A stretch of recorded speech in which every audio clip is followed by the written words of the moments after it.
I've been asked what deadlines apply in VA cases, and it obviously depends on where you are in the case, but there are several deadlines that apply.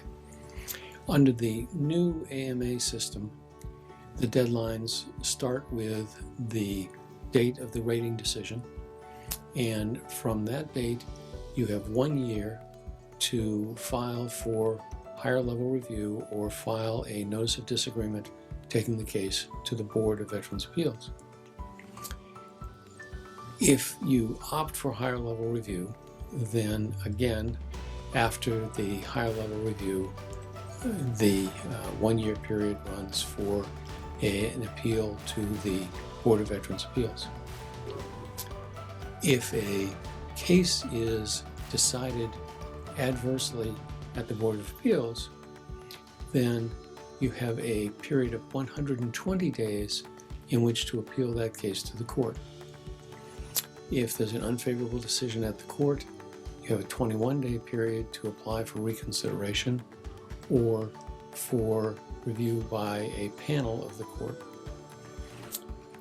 Finally, if you are unhappy with a decision of the court, you have a 60-day period to appeal to the Court of Appeals for the Federal Circuit, which is the highest court that VA cases can go to, short of the U.S. Supreme Court. Each of those deadlines, unfortunately, is immutable. There are basically no options for extending them, except in very rare circumstances. Under the older legacy system, if your case remains in that system, the deadlines are somewhat different.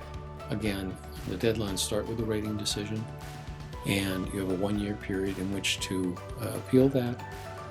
Generally speaking, you have to file a notice of disagreement, and that will allow you the option of either review by a decision review officer or a traditional appeal to the board. In either of those approaches, the VA will issue what's called a statement of the case. Once the statement of the case is issued, there's only a 60-day period in which to file an appeal to the Board of Veterans' Appeals. There's a specific form called a Form 9 that the VA recommends that you use, but in fact you can submit a written statement instead of the Form 9, which simply explains that you want to appeal and why you are unsatisfied with the decision that was made, and explained in more detail in the statement of the case. Again, once the case goes to the Board of Veterans' Appeals, if you're unhappy with that result, there is a 120-day period for review by the U.S. Court of Appeals for Veterans Claims, and at the court level, if there's an unsatisfactory decision, there's a 21-day period from the decision for review, either on reconsideration or requesting review by a panel, and a 60-day period to appeal to the Court of Appeals for the Federal Circuit. Those are essentially all the deadlines that exist in the current VA system, either legacy or AMA.